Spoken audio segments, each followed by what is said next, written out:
Okay, good morning, everybody, or good evening, or good afternoon, depending on where you're joining us from. This is the open session of the 48th Program Advisory Committee for Jefferson Lab. I'm Stuart Henderson, the lab director. I'd like to welcome you virtually to the laboratory. I'm going to give a quick overview that just sort of brings you up to date on some of the news from the laboratory and some of the highlights, and then a little bit about some of the ongoing issues at the laboratory. This slide summarizes some of the recent news and highlights. So the 12 GeV era really is in full swing. We're in our third year now of 12 GeV operations, and over the last nearly 3 years, we've now completed several high-profile experimental programs. The tritium program was completed, GlueX phase 1. We have some really nice results that are emerging from the 12 GeV program. Shown in the upper right is just one of the recent results, the proton radius measurement published in Nature. In 2019, we completed our second full year of CBAF 12 GeV operations. We delivered about 32 weeks of operation, which is the most weeks we've run CBAF since 2010.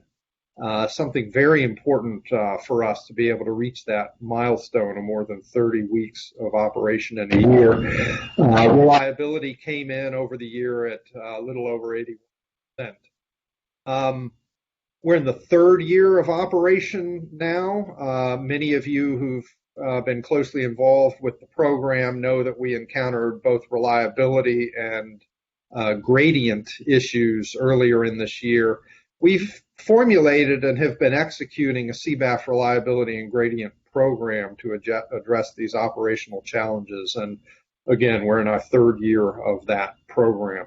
A lot of news from the EIC planning point of view. It's progressing extremely well. I have several slides later in this presentation to speak to EIC developments. Two very important projects for the laboratory, LLER and SOLID, are both moving forward. We're moving toward a critical decision 1 review for the LLER project coming up in September, and the SOLID proposal was submitted to the Office of Nuclear Physics earlier this calendar year. So both of those, very nice to see them moving. Some organizational changes, and I'll say more about this on the next slide. We stood up a new Computational Sciences and Technology division at Jefferson Lab. This is an important recognition of the importance of computation, computational sciences, high-performance computing to our ongoing nuclear physics program, as well as sort of building a foundation for potential growth of the laboratory that I'll say more about later. We continue to support the broader Department of Energy mission with our accelerator technology activities and construction activities for the LCLS-2 project and LCLS-2 HE projects at SLAC and the SNS proton power upgrade project at Oak Ridge. So these are cryomodule construction projects that are well underway. We have added new staff and depth and leadership in some very critical areas, some of which I'll mention a little bit later. So that's been great to see. We recently launched an enhanced fellows program in which we have committed to have 2 ISGR fellows and 1 new Herman Grunder fellow ongoing at any time. An ISGR fellow in theory, an ISGR fellow in experimental physics, and a Grunder fellow in accelerator science and technology. So those are new initiatives within the last year, I would say. There's a lot of activity both on safety in really focusing on improving our safety culture and our safety performance, and a lot of progress on inclusion and diversity initiatives that I will speak to a little bit later in this presentation. This slide shows the Jefferson Lab Organization chart. I only want to highlight a few recent changes. The first is that we've stood up an electron ion collider project office at Jefferson Lab under the leadership of Allison Lung. She brings a tremendous amount of project experience to this role.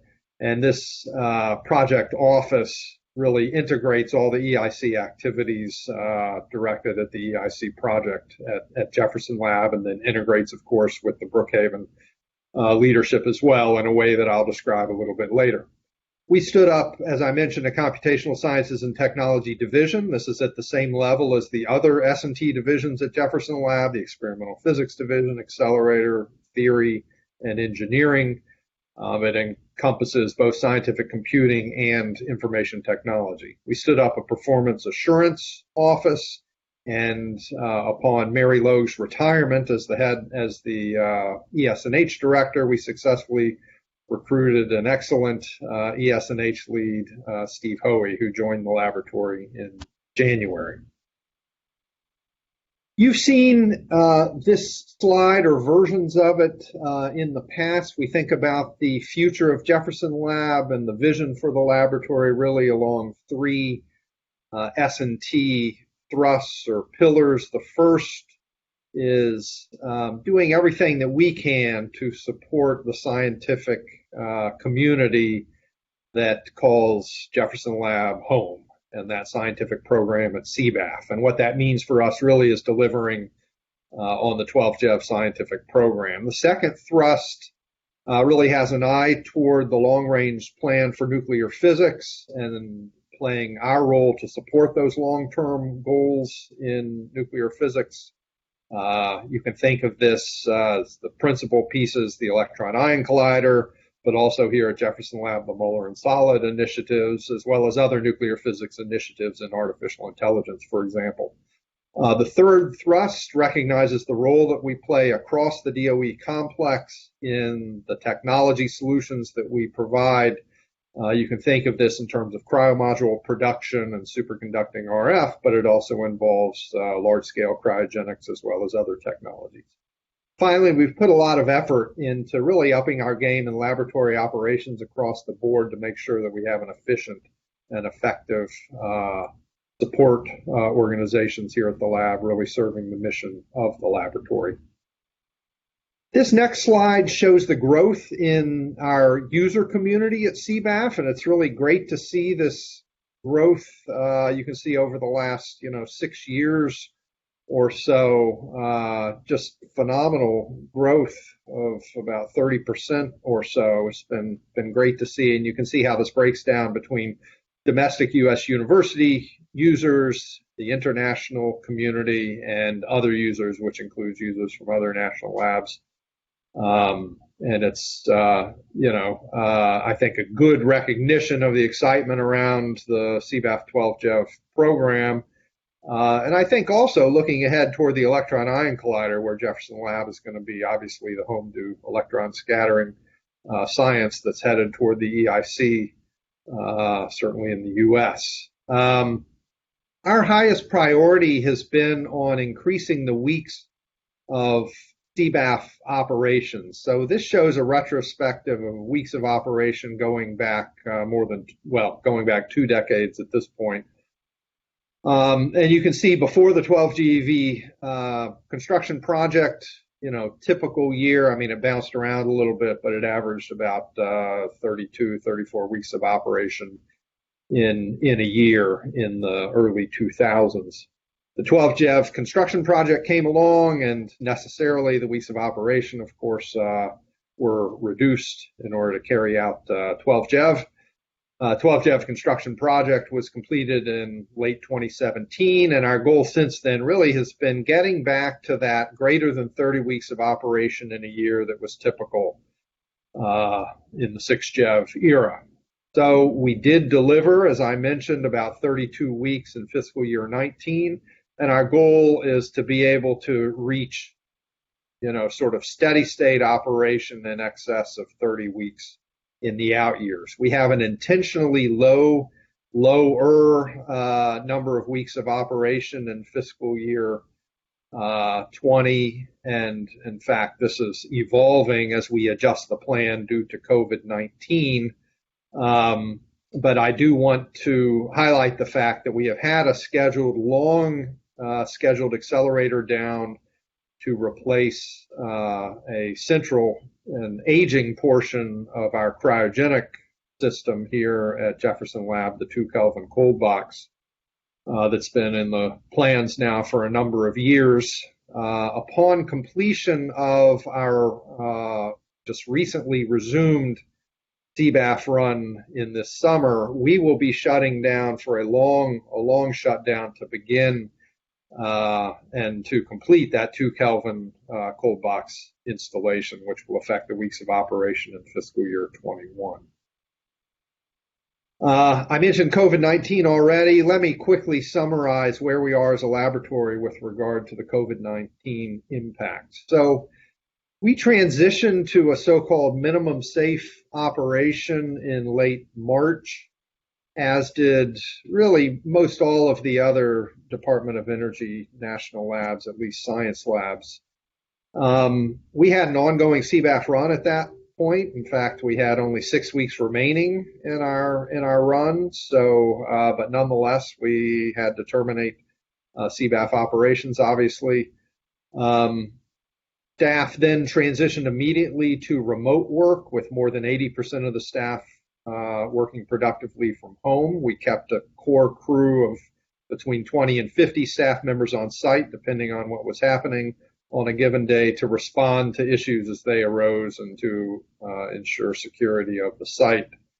During that time, we prepared numerous plans. We prepared the site, buildings. We developed new processes, new training for eventual resumption of on-site operations that did go into effect on June 8th, following DOE approval. So today we have about 200 staff on site. It sometimes reaches a peak maybe of more like 250 on site, depending on what's happening. We have a number of contractors on site, and we do have user access by approval only for shift and critical work preparing for the scheduled accelerator down.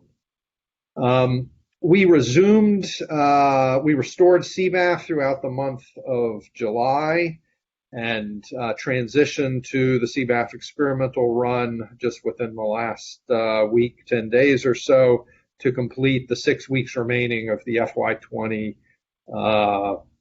CBAF program. That will carry us through early September. At that point, we will transition to the long scheduled accelerator down, as I previously mentioned, that carries us through May. Routine user access will be permitted once we step down from our present so-called medical condition 5 level to medical condition 4 level, which carries with it a whole range of easing of restrictions. We don't feel comfortable doing that yet, but we will be doing that, obviously, eventually, probably not before the completion of the CBAF run, though.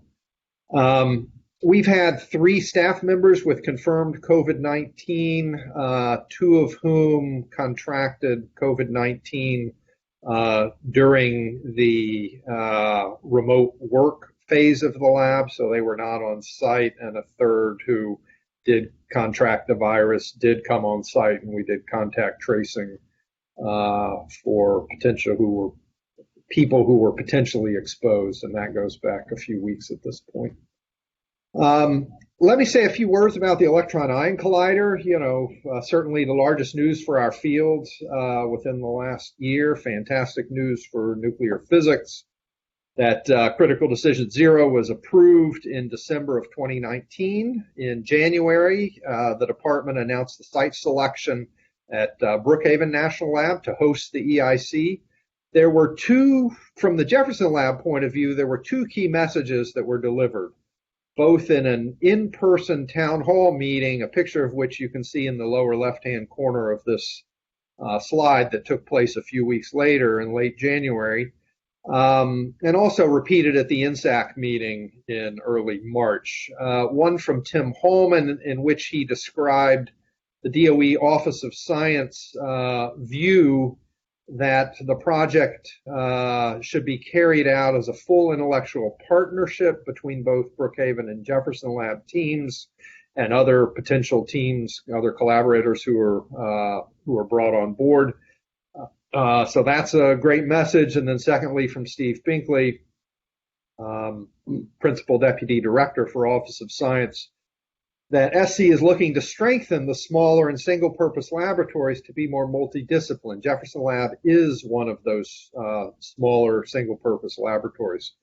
So two important messages that indicate Office of Science's view on both how the electron-ion collider moves forward and Jefferson Lab's role in the future. So since then, and without wasting any time, we immediately got to work, and I have to say there's been fantastic engagement from both senior management teams at Jefferson Lab and Brookhaven in forging this constructive partnership. Both labs are firmly committed to the success of the EIC and to the scientific goals of the EIC, and that commitment, in fact, was formally committed in a partnering agreement signed by both labs in early May, just a couple of months ago. Since then, Jefferson Lab we stood up our EIC project organization under Allison Lung's leadership and have worked very hard to integrate Brookhaven and Jefferson Lab into an integrated team, which is coming together nicely and mostly developed at this point.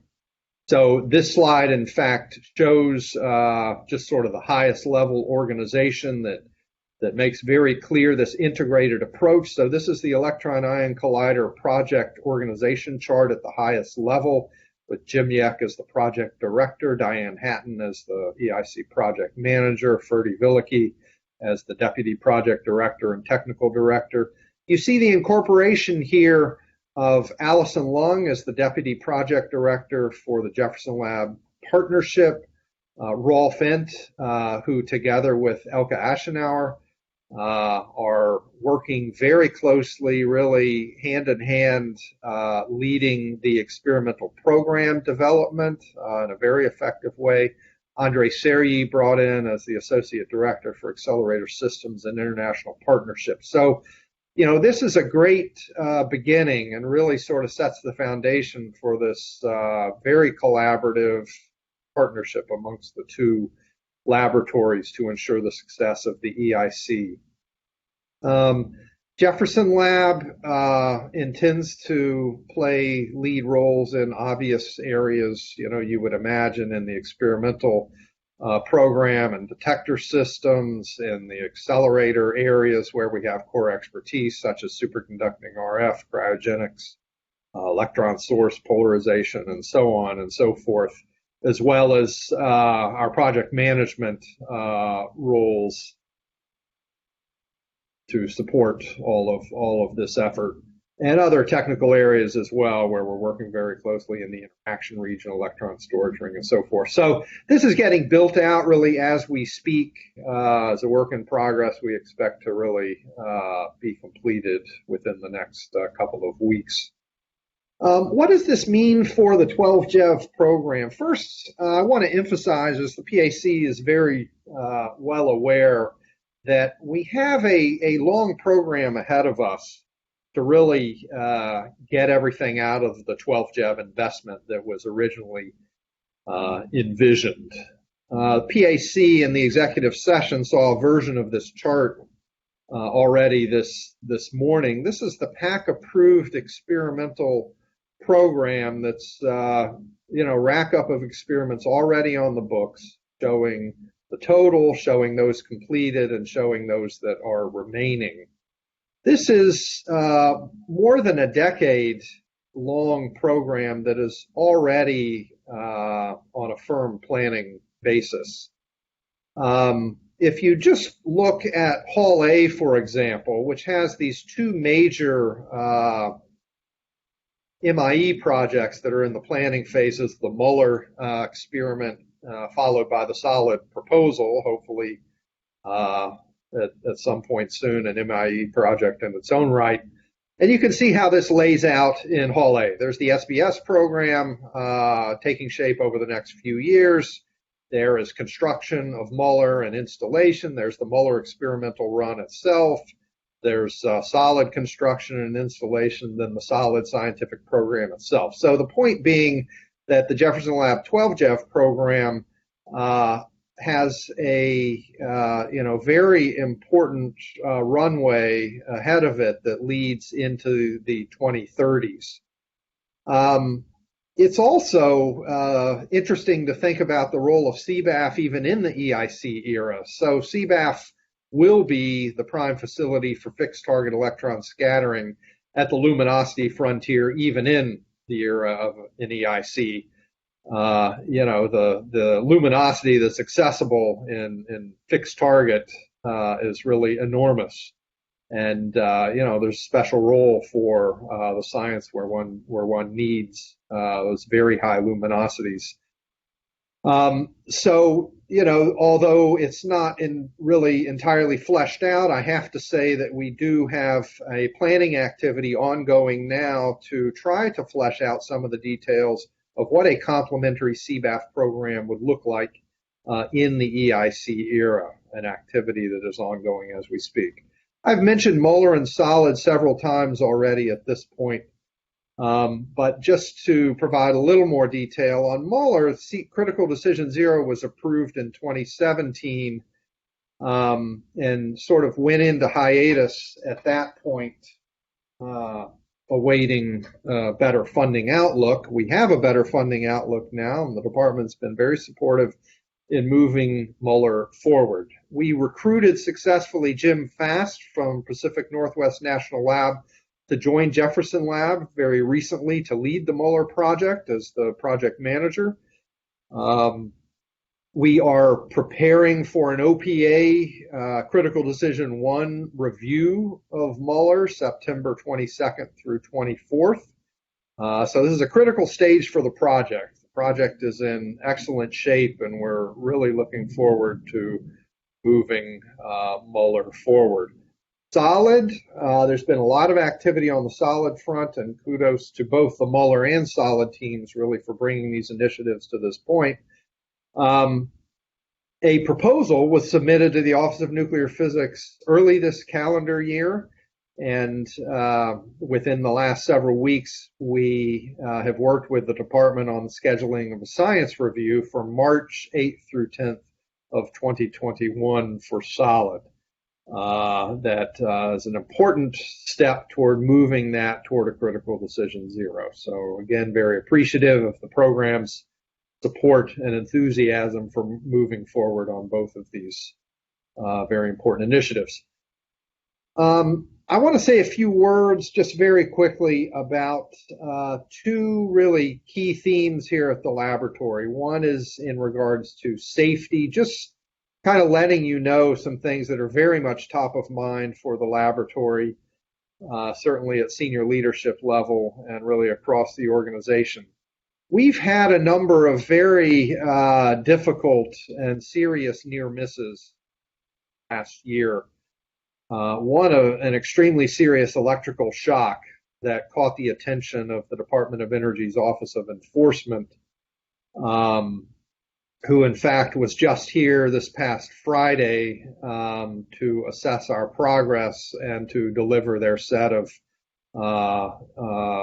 sort of status of their enforcement investigation and violations of the worker and safety health order resulting from that electrical shock. I think, the summary here is while we have a actually very good sort of statistical safety record, we nevertheless have way too many near misses, some of which are quite serious. So we're taking a very close look at our safety program, our safety culture, and really trying to initiate a number of improvements to really put us on a better foundation with regards to safety going forward. I want to say a few words about our commitment to diversity and inclusion. That's also been a very hot topic lately.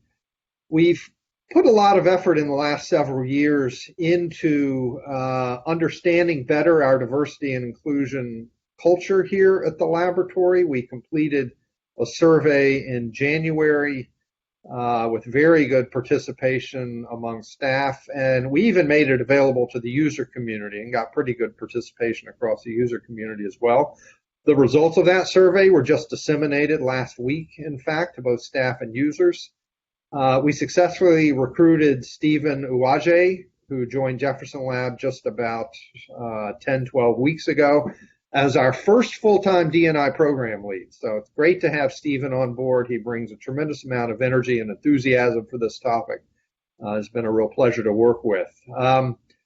Over the last year, there are a number of things. I'm not going to highlight all of them, but you can read them on this slide that have to do with education and outreach, really emphasizing respectful workplace with a focus on harassment and bullying in terms of training, and really strengthening our partnership with both local schools and universities in a number of outreach events. Okay, let me close by saying a few words about Jefferson Lab's long-term future in our science and technology directions. And we really see these along four pillars. The first is CBAF and the CBAF-based program. So I already spoke to the ongoing Vibrant 12 GeV program, which carries out into the 2030s, the early 2030s at least. I spoke to the potential opportunity for a complementary program based on CBAF, or maybe even an upgrade of CBAF, that really capitalizes on high luminosities that are available and very high polarization available at the same time. CBAF, our theory and computational programs that support the nuclear physics goals are essential to that. Second thrust or second pillar is the electron-ion collider effort. This is an enormous project, really going to require efforts across not only Jefferson Lab in Brookhaven, but across other laboratories and university groups as well. It's a very significant activity, obviously, in which we intend to play a significant role, not only in construction, but also in the scientific program that results. Our technology development activities, we view our role in these areas as providing a stewardship responsibility for the Department of Energy, really across the mission. And that's an important role we see going forward. And then there's this fourth thrust, which is quite tantalizing and very exciting, and that is the prospect of diversifying Jefferson Lab's scientific mission. We have expertise that can benefit other programs within the DOE's Office of Science. And as we speak, really, we're exploring that potential in close coordination with Office of Science. This isn't something the laboratory can do on its own.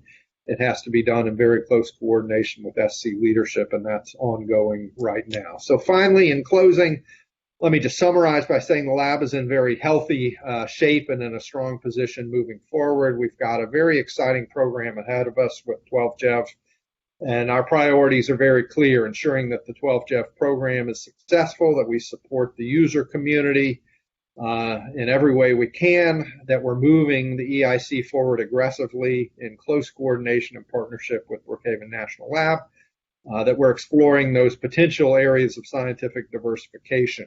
The role and task of the PAC is extremely important in helping us develop a very compelling program at CBAF that leads up to and into the EIC era. So I want to thank the Program Advisory Committee members. It's a tremendous amount of work, but the role that you play in ensuring that we build a very strong scientific program and legacy at Jefferson Lab is absolutely essential and crucial. So with that, I'm happy to take any questions. Thank you.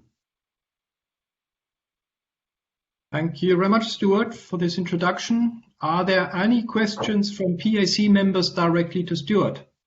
If so, then please unmute and ask the question now.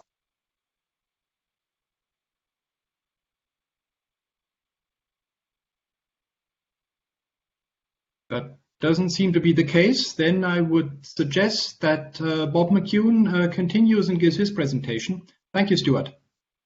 Thank you.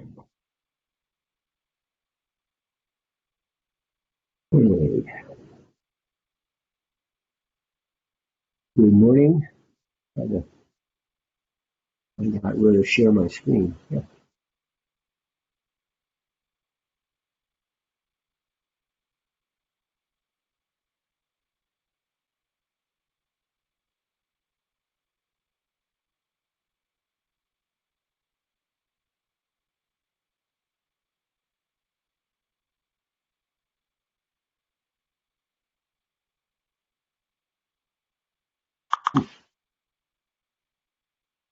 Yeah, screen share.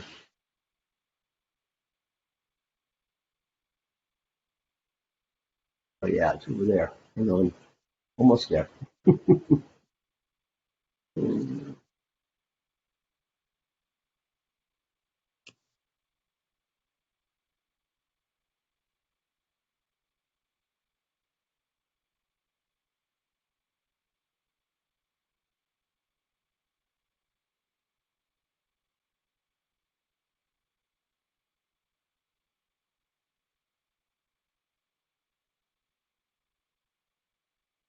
Bob, did you get it? I'm clicking on it, but it's not coming up. Make sure you click entire screen. Oh, yeah, there's just a delay. Yes, entire screen. Almost there. Start sharing. Ah, there's a lot of clicking.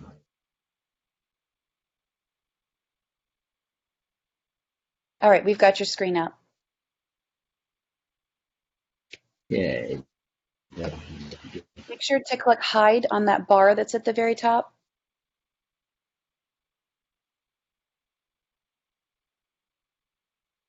Okay. We're going now? Is it? So we've got a little bit of a lag. Can you close out extra programs that might be slowing it down?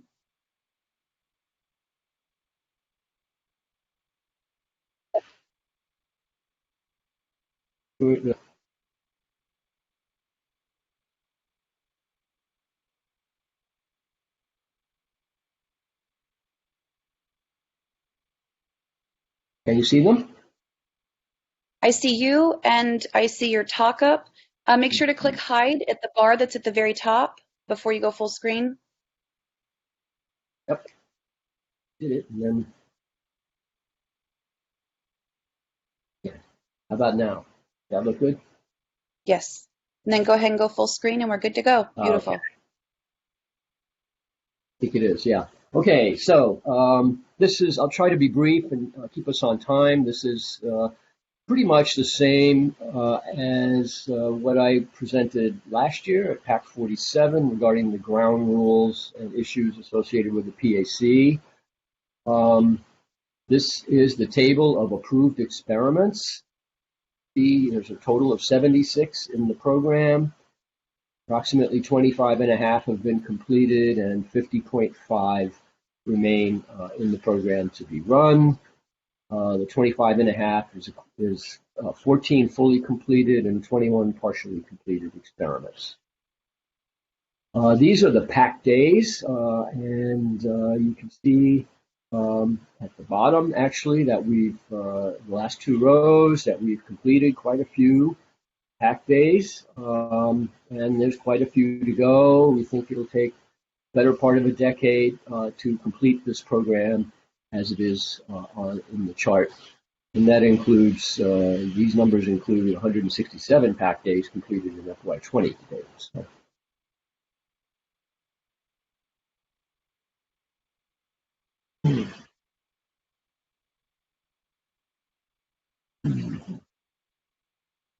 Yeah. So this is PAC 48. This is the standard charge. I'm not going to read it all. I think you've all seen it before. We haven't changed it. We have 3 returning conditional proposals. We have 13 new proposals. We have 4 run group additions and 3 letters of intent. So this is actually a fairly heavy load for the PAC, especially under these conditions. So we'll be working hard to keep everything on schedule and hope everything runs smoothly. The reminder that conditional approval, there are 2 types. There is the C2, which means you need to come back to the PAC. And there's C1, where you don't need to come back to the PAC, but some further technical issues need to be resolved. And this will be the responsibility of the laboratory working with the collaboration before a full approval can be obtained. Parallel running procedure. This has been in place now for quite a few years. We're trying to encourage new proposals of run groups called B and D. And For additions to run groups, there's a separate procedure where there is a presentation by the collaborations and opportunity of the PAC to comment. So Jeopardy, we had a Jeopardy session last year at PAC 47. We have an extensive set of proposals to consider in Jeopardy this year. Material was submitted, but given the workload on the PAC, we rescheduled the Jeopardy session to September 25th, and the spokespersons of Jeopardy should know that and have received communication on that, and we'll be communicating with you further on the details of that as we get closer. But for this meeting of the PAC, the Jeopardy will be off the table. We will combine the Jeopardy recommendations with the recommendation of this PAC to a full report later. But the Jeopardy will be delayed. Policy on equipment availability, reminder that if you need additional resources to mount your experiment that the collaboration doesn't already have, we call that stage 1. If you're using resources that are essentially available, then we call it stage 2, and this is something that the laboratory really has to worry about and is not so much an issue for the PAC. We still have high impact category. PAC may consider that for proposals that receive approval at this meeting. This was originally intended to be for the first 3 to 5 years of running. Since we're in the 3rd full year, we are reevaluating whether we will continue this high impact. But for this meeting, if the PAC feels motivated, strongly motivated, that an experiment should be labeled high impact, we will discuss that. So the PAC report, draft report text will be completed during the meeting and before the closeout on Friday. On Friday morning, there'll be an executive session where the PAC will read all of the draft text before the closeout. And then over the next 2 weeks, Susan Brown will assemble the draft text into a report for a final round of editing by the PAC. And this will be the PAC report for this part of the meeting. And as I said, we will combine the Jeopardy material with this material later. Full report with Jeopardy, but we will release this PAC report, not wait for the Jeopardy meeting. The role of the user chair has changed in the last few years. I don't think I need to go through this detail. I think it's working very well. We've had several phone conversations with Kent Paschke to work on the communication between the PAC and the spokesperson. And from what we can tell, there's been very good communication so far.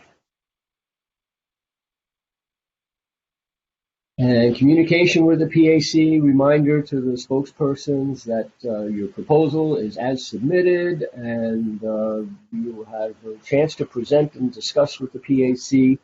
I've crossed out the in-person requirement for this meeting, but I think we will intend to go back to that in-person meeting in the future, but obviously it wasn't meant to be this year.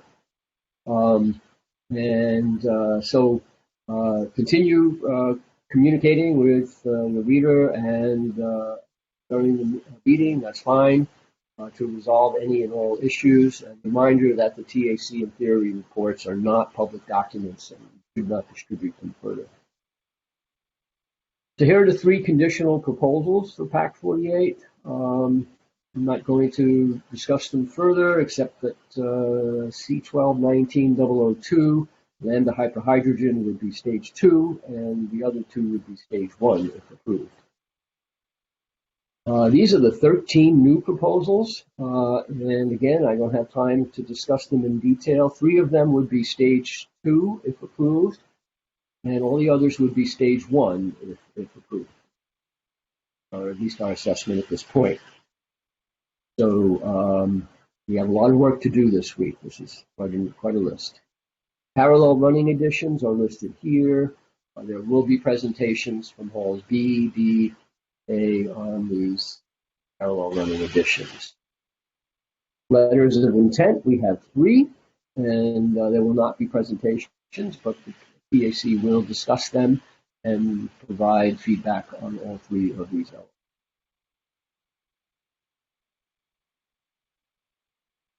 So the presentation procedure will be 20 minutes of presentations. We have a lot of all the collaborations. We're allowed to allow their co-spokespersons and other people, a limited number, to be admitted to the meeting as presenters so that they can answer questions. And we ask all of them and the PAC members to mute during the 20-minute presentation. We have moderators who will be muting people if there's extraneous noise that needs to be muted. And then this will be followed by 10 minutes for questions. The chair, Marcus, will call on the readers first, the designated readers, and then questions from the committee. This will occur as the committee will be able to unmute themselves to be recognized by Marcus and start speaking.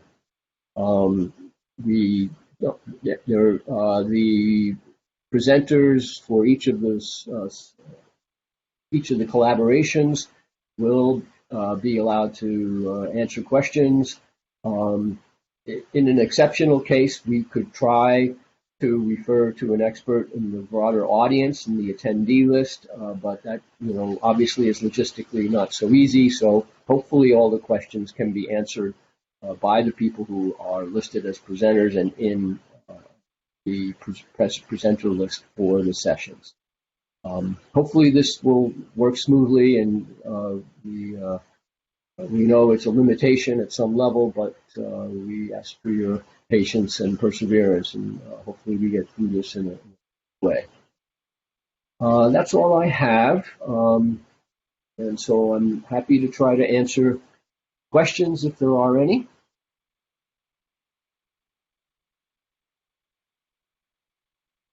Thank you very much, Bob. So if there are any questions from the presenters, either PAC members or presenters of the following session, please ask them now. Also, if any question came to your mind still to Stuart, you can also ask them now, please.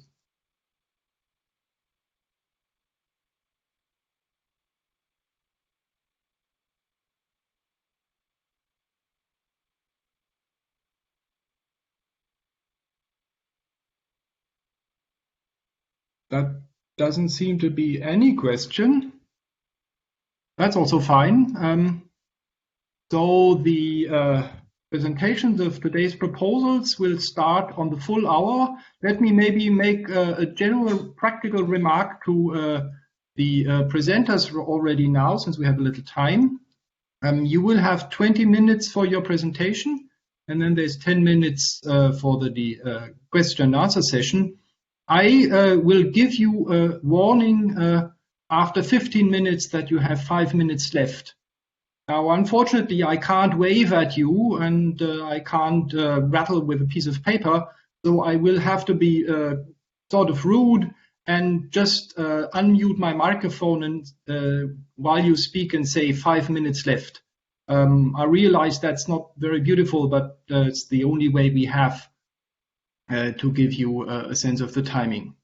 Otherwise, of course, nobody is supposed to unmute their microphones while you speak, and I reiterate that request to all of the presenters. It can be really very distracting to the speaker if there's background noise. So please, when you join, make sure that you are muted and you keep muted all times except when it's your turn to speak. Marcus, we do have a question. Please. Bill Lee asked, he said, what is the difference between stage 1 and stage 2? That's one for Bob. It's a question of if the collaboration needs to raise funds or write a proposal to an agency or whatever to get the resources to build the equipment for the experiment, then they are stage 1. Or if the laboratory needs to provide substantial equipment that is not presently available, that is also considered stage 1. So extreme examples are MULLER and SOLID are obviously stage 1, and they're still under construction, or SOLID is still in the proposal stage. other experiments that just use the existing spectrometers. Maybe with minor modifications, you might need to replace some phototubes that are getting old or something like that, and consider that as maintenance. So there is a little bit of a gray area, but for the most part, we don't want the PAC spending a lot of time discussing whether how are we going to generate the funds to build this thing. They should approve the physics if they think it's important, and then it's up to the collaboration in the laboratory to then realize the resources as possible to mount the experiment.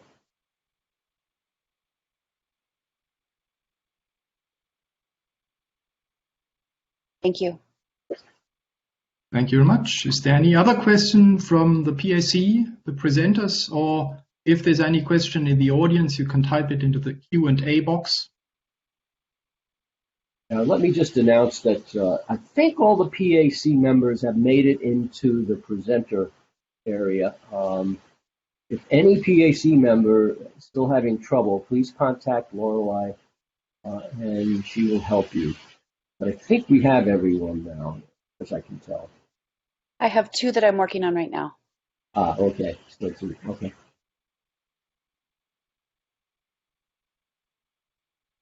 Excellent.